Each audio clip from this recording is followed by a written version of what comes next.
It's a new rise. Somebody lift those hands. It's a new rise. I need you to speak it over your own life tonight. It's a new rise. It's a new rise.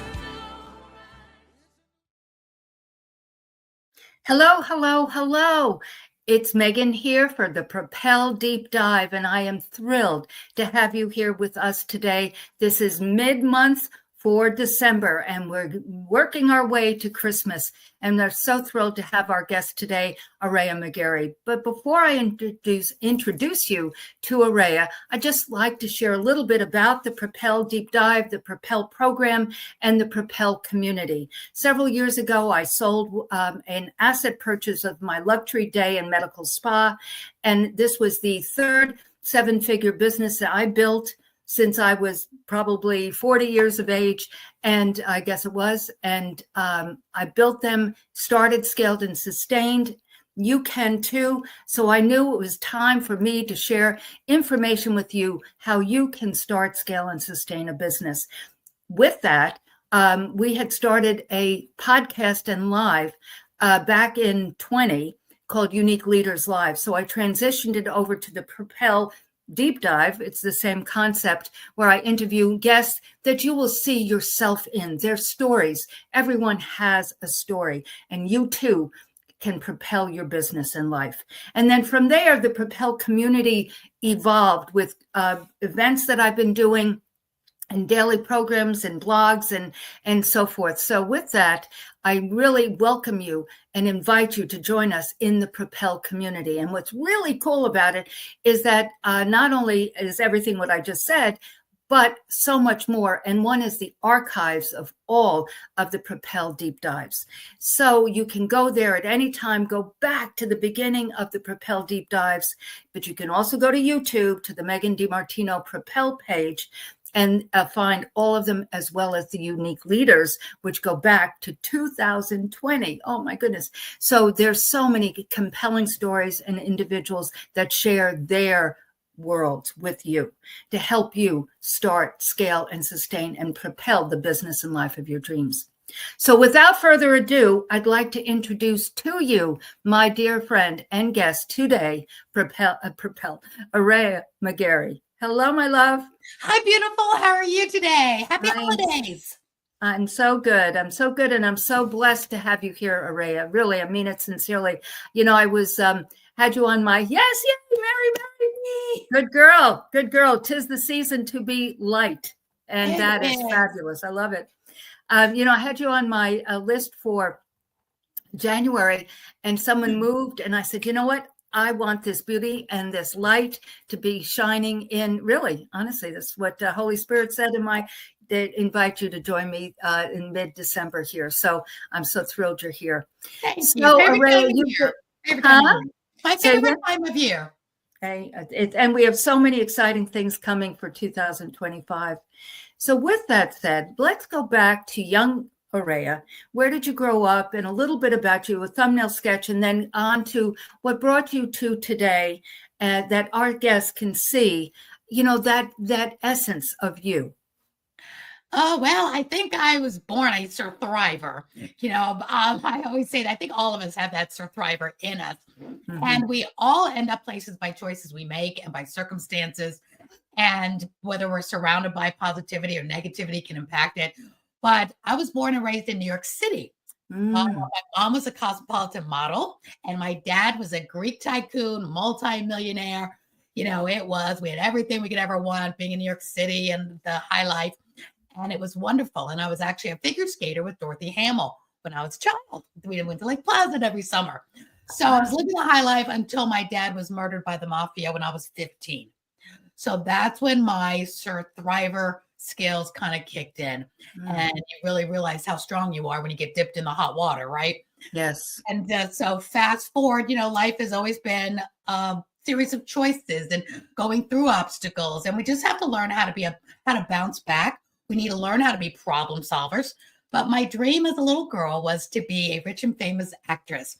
I wanted to win an Emmy or an Academy and be able to say, I'd like to thank the Academy. It was my little girl dream.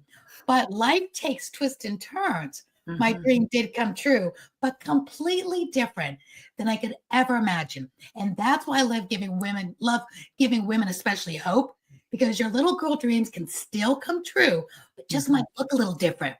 I won the Emmy Award at 48 years old after cancer, after they told me I'd never speak again.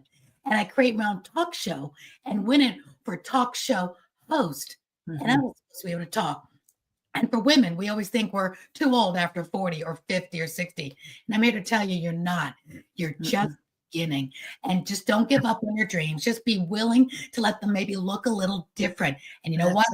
Better than ever. It was the most magical day of my life, winning that Emmy for telling the story of a nonprofit of animals and children that heal each other.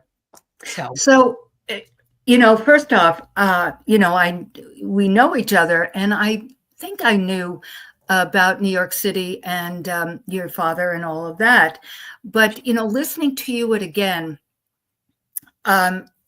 I just want to dissect it a bit, because the essence of that, what you said, you were living the high life, everything you had wanted in life as a young gal, teenager, and younger child, obviously educated well. And then all of a sudden, not only did you lose your dad, but that lifestyle. Yeah, and overnight. And overnight. And 15 is quite young, actually. And so what would you attribute, Aurea, to, because again, we have people listening that may or may not have had a sudden change, may or may not. Sudden is the operative word. Right. But they have had changes in their life. And what gave you the strength to not just crumble at that moment at 15 and then take that essence throughout your life? Well, I think everybody's got different strengths and weaknesses. I certainly have plenty of weaknesses for sure. But one of my strengths, and the only I can attribute to is God-given strength.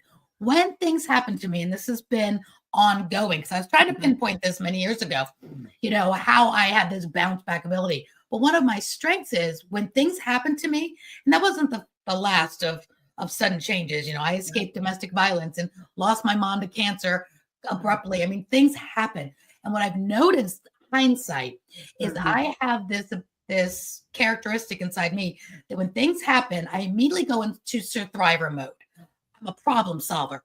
Then 6 months later or a year later, depending on the tragedy, that's when I process and grieve. But I get into this, what do I need to do? I like to help everybody around me, and I like to make sure I say, okay, what needs to be done? I don't grieve first. And I don't know the proper 7 steps to grief. Mine are probably all jumbled up. But whatever works for you, there is no right or wrong. Whatever works for you. And I attribute to also having good people around you. I have always had best friends. I've always had good people around me, even if it's just one. I've had the same best friend for 45 years. And you can just, when things happen, that's like that first call, you know, and you can figure it out.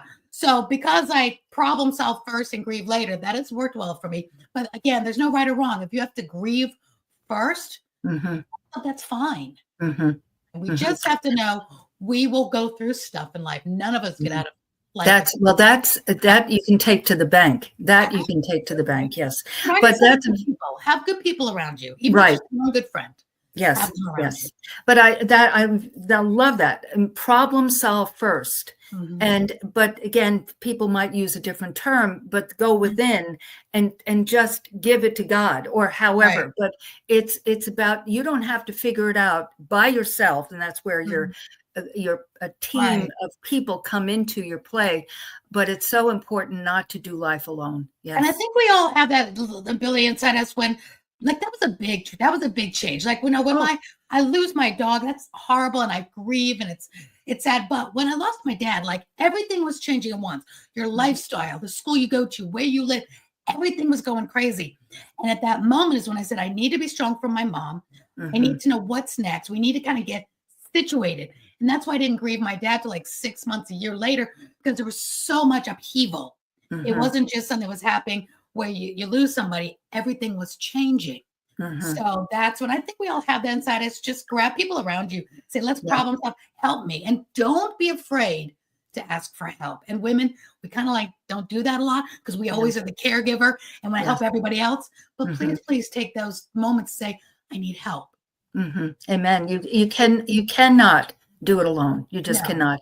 And that is, if there's one challenge or quote unquote fault, I don't like to use that word, but is that over all these years of doing life and building businesses, I did not, because back in the day when I started, and it was so long ago, that team or women just were not out there. And so it was a different world. Today, people, men and women, are there for you. And just know, guys, that in this holiday season, when it's sometimes you feel very alone, that there's always, you can always reach out to Aurea and I, meaning there are always people there for you to really navigate life together. Yeah, and Megan, you and I are from the same generation. We didn't have social media back in the 70s, 80s, 90s. Even in the early 2000s, you know, there wasn't social media. Now, because of shows like yours, Megan, and social audio and social, you can use social media for good. It gets a bad rap a lot of the times, but you know, you and I, we're on the audio apps, we're in Clubhouse and Chatter, we're on Facebook Live, Instagram. Utilize that to find your tribe. Absolutely. Utilize Facebook groups to find groups of people that have gone through what you've gone through, because they're there. Yes. So please use social media, which we didn't have that. When I escaped domestic violence in the early 90s, I didn't know where to go. I didn't have a tribe of people.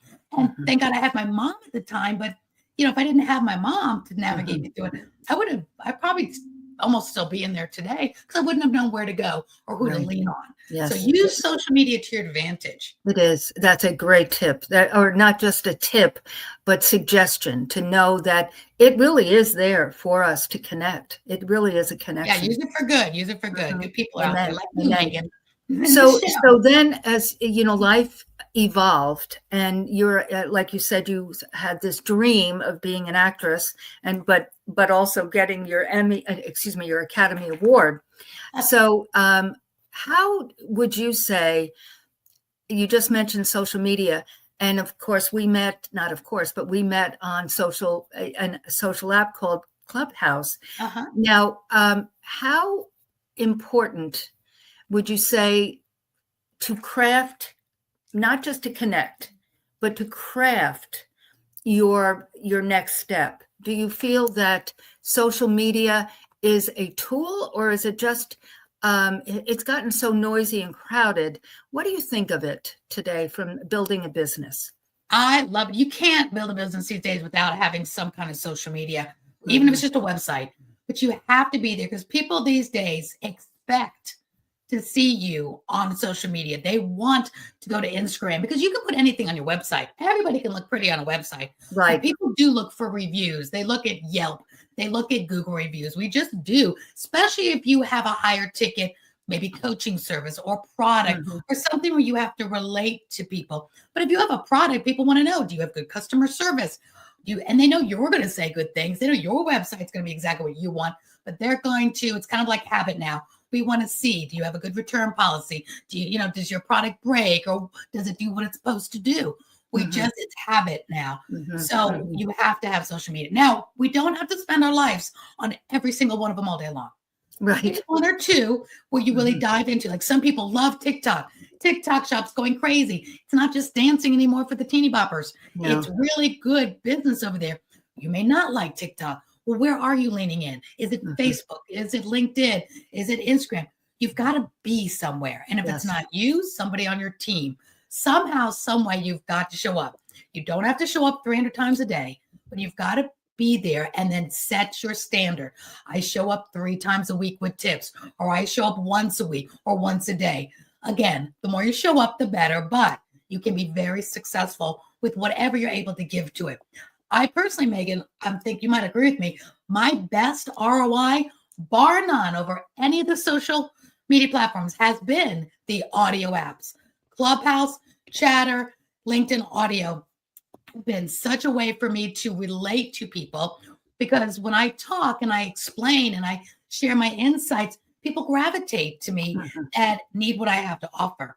That works magic, much more than any post I've ever done or video or anything like that. So I agree. I agree totally that And that brings me back to you want, having that dream of performing and, receiving the Academy Award, meaning that but before I say what I was just going to say, the essence of what you said there, I couldn't agree more, that people want to see your authenticity. They want to see who you are. And if they don't, I mean, again, any pretty picture can whatever, but when they can see warts and all and that authenticity, you truly build a relationship. And it's really important because sometimes so many people think, oh, and I've heard this a million times over many of my careers. Oh, Ray, I can't be like you. You're so good at talking or stage or whatever. It's like, they don't need another me. If you were very shy and soft-spoken, your tribe needs you. Your next customer is looking for you, not me. Right. I could scare off people. I talk too fast. I'm too loud. I'm too ADD. I got a lot going. That works for some people, but not for others. So whatever your personality type is, your next customers need you to show up because you are the only you that there is. And we've said that. It sounds cliche, but it's so true. So when you can talk to people of audio or at least video in your social media, people can, and get this, write this one down. People can experience you. Mm-hmm. And then if it's a right fit, they'll take it to the next step. Mm-hmm. Because there's certain personality type for coach stuff don't work well for me. If they're much more of a hard hand and, it's just, I like a certain warm and fuzzy type of coach. And, so we all relate to different styles. And you, no matter who you are, have a style, and it needs to be an option for your next potential client. Yes, that authenticity. And here it is, mid-December, heading into 2025. And what a better time to really test this, meaning I'm speaking to our guests, meaning to get on and just push that live video button or video and post it, whatever is comfortable for you, whatever. Absolutely. And just say, hello, I'm here. Because again, whatever thought, platform, idea, product, as you said, whatever it is, people are looking for you because there are billions of people out there. I know. They don't want perfection anymore. And as we go towards AI and all perfection, perfect writing, perfect beauty, all the filters, people don't really want that. They want to see raw you, go live, be in the car, no makeup. It doesn't matter. They really will relate to you. Again, you don't have to be a specific personality type. We need all personality types, all people, all sizes, all accents, all languages. Just get out there so people can find you and the pain that you solve. So stop comparing. It's so easy to look at these perfect Instagrams, perfect this. I look at all that. I'm like, great, good. I see more AI. I see more filters. And I just be me. So just be you. So true. So true. So let's just, for a moment, let's talk about your cancer diagnosis just for a minute. Sure. And I don't bring it up only because of you, the point of, and I find this so profound. I mean, it is so God, meaning that you had cancer of the throat. I had non-Hodgkin's lymphoma, and it affected my thymus first, and it spilled over. So when they went in for surgery, they had to remove my thymus gland, which is just like a growth gland. You don't need after you're full grown, from what I heard, but it spilled over. So they had to remove the left vocal cord nerve and told me I never speak again above a faint whisper, half of both my lungs, my lining around my heart, and disconnect half my diaphragm. And it didn't metastasize, which was great. But after that, surgery was easy. Chemo almost killed me. Mm-hmm. But I went from that to being a talk show host after they said I'd never talk again. So it's really fun how whatever your gift is, whatever your talent is that you knew when you were a little kid that you want to do, inside that juicy dream is something you're destined to do. Mm-hmm. But we have to not think of it as, let's just say you want to be an astronaut. Well, you may not go to space, but why can't you be involved in the world of space, the planetarium, or working or coaching, or there's a million squillion things you can do inside your dreams and your things you love, because God put them there for a reason. And we just put God in a box. It has to look like this. I have to get a part. I have to go win that Academy or that Emmy because somebody chose me for a part. And, then I got voted. It can be completely different and even better. it never gets old listening to you speak about that, because to me, and I'm sure our guests, that it is such an inspirational, because again, not everyone is going to, again, everyone has their own story, but you were a communicator. I mean, bottom line, throughout your life. And so look at the reality of what that attack was, but you overcame it. Just as your father's, dying very suddenly, you just navigated through it and then dealt with it. Yeah. And as women, we can be so hard on ourselves. I remember Mary Kay Ash once told us, I used to Mary Kay many years ago, she would say, what's a beautiful woman to a woman? It's really, really profound. I never forgot this. What's a beautiful woman to a woman?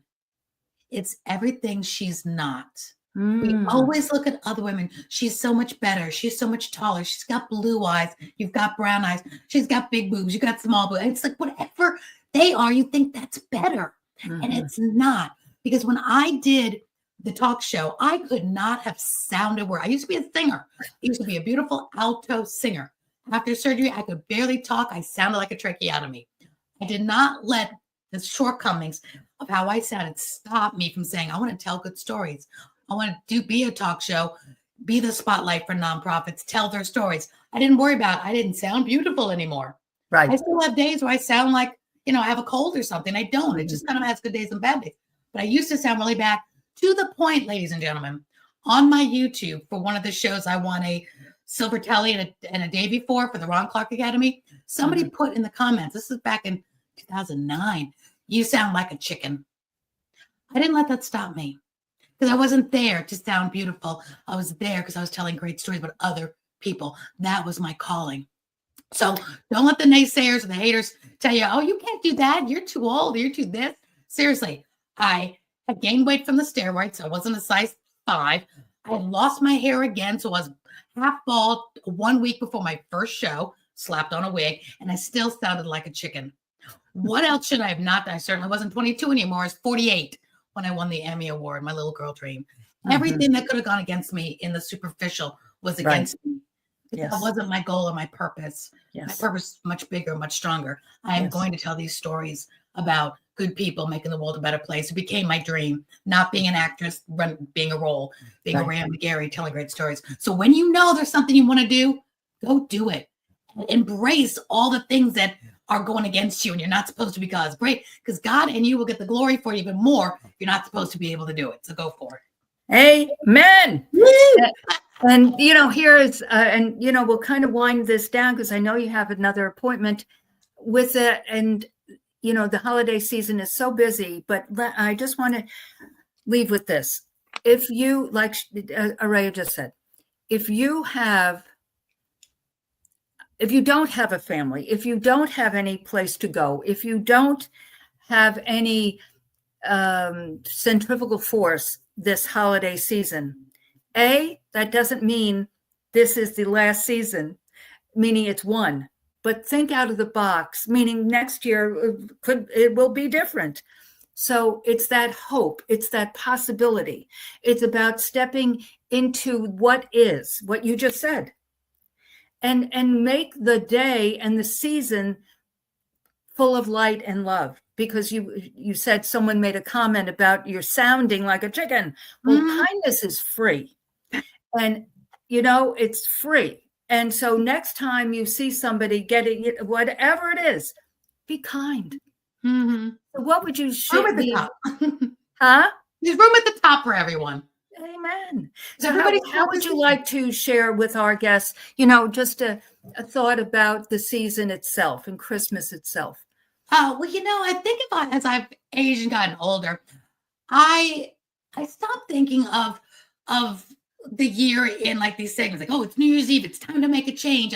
It's like every day working on dreams, every day, putting out fires and problem solving. But I love the Christmas holiday, Hanukkah holiday, Kwanzaa, whatever you celebrate, because it is such a special family time and time to be with friends and time to kind of take a moment to say, doesn't matter what's happening, take a moment to enjoy. You have your life, whatever that looks like, whatever handicaps, whatever tragedy, whatever's going on, because everybody's got something. So take a moment to be positive and say, It could be worse. I know we go through a lot of stuff that can be really, really bad. I think about, so many of my friends that have gone through really bad tragedies as well. But think about one thing you're thankful for. And I think the holidays bring that up, even though for some people it can be very lonely, very sad. Maybe you lost a loved one during the holidays. Still, think about something positive. And I love what you said, Megan. Go out and be kind to somebody. That will make you feel better. If you're really in a depression or really the holidays get you down, go out and do something kind for somebody else. I promise it'll make you feel better. Get your mind off of sadness or loneliness, or what might be happening to you, and do for somebody else. It'll really, make your day brighter. And I do stuff like that all year long. So don't get hung up on, it's Christmas, we have to be a certain way, or it's New Year's Eve, we have to now make new resolutions. Be doing that all year long. Be kind to people all year long. Celebrate life all year long. So you don't have to wait for that. And that's one reason, Megan, I created my Legacy Living by Design women's community, to be each other's balcony friends. And they can, go to my links, whatever, and see that throughout the year, throughout the days, you may just need somebody to bounce an idea off, or you may just need a balcony friend to cry on. And it's women coming together to be that tribe that you may not have. That inspirational tribe. What do you need? I don't have the answer to that, but I know somebody. Right? We are problem solvers. So I find it's really important. Sometimes you need to reach out and find a tribe. You may not have it in your circle of friends or family that really can help you through something that maybe we've been through that or something similar to. So that's why I did Legacy Living by Design. I love it. I love it. I mean, it is that collaboration. And again, we started with this, and we'll end today's segment with that you cannot do life alone. It's a prerequisite for success. You cannot. And it's more fun having friends and people. So go out and find your tribe. Really, that's for dang sure. You got one person, you're doing good, That is so true. So true. Well, thank you, my friend, for joining me and then whomever, because this lives on. People, I hear it all the time. Wow, I listened to XYZ and people so enjoy it. So really, thank you so much. Thank you Merry for Christmas, Megan. And be blessed, my friend. Be you blessed. too. Thank you for everything you do. Great job, Megan. As always, I watch you every single week. I'm your biggest fan. Thank you. Love you. Bye. Wow. What a treasure. I mean, as Aurea said, we met on the Clubhouse app, social media, and audio app. And it was and I'm going to equate it to holiday. It was during COVID. And so everyone was home. And it was so it could have been a devastating time, but it was such a rich, unique time. And we met people that we would never have met throughout the world. And I say the world. And so with that, I mean, because I've had many of those folks on Propel, as well as the unique leaders that I met from all over the world. So just know that you're never alone. You're never alone. As we said today, I just wanted to focus on communication, because that is what Aurea's world is about, and her career is about.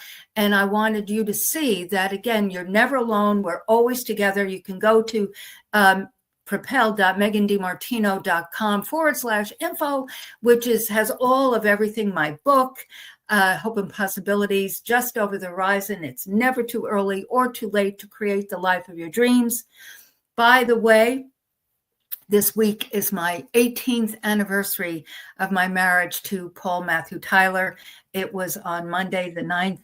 And, I don't speak about Paul really much, except reference him, but basically go to that book, because the story of Paul and why I wrote the book is there. So I just my gift to you, there's an audio version, there is, an ebook. So go there to the Sparkle link tree and you'll find the book. But everything else that we do, as I said, the Propel community, which I would love you to join, because again, we need community. As she was speaking about her legacy program with women together. And so we all need each other. So as we're going into this last week of December, there's one more Propel Deep Dive, then we go into the last week of December, I should say. And so I look forward to having you with me and my special guest next week on the Propel Deep Dive. So enjoy the light, enjoy the energy out and about, and just be kind, be loving. See you next week. Hello, peace. Hello, joy.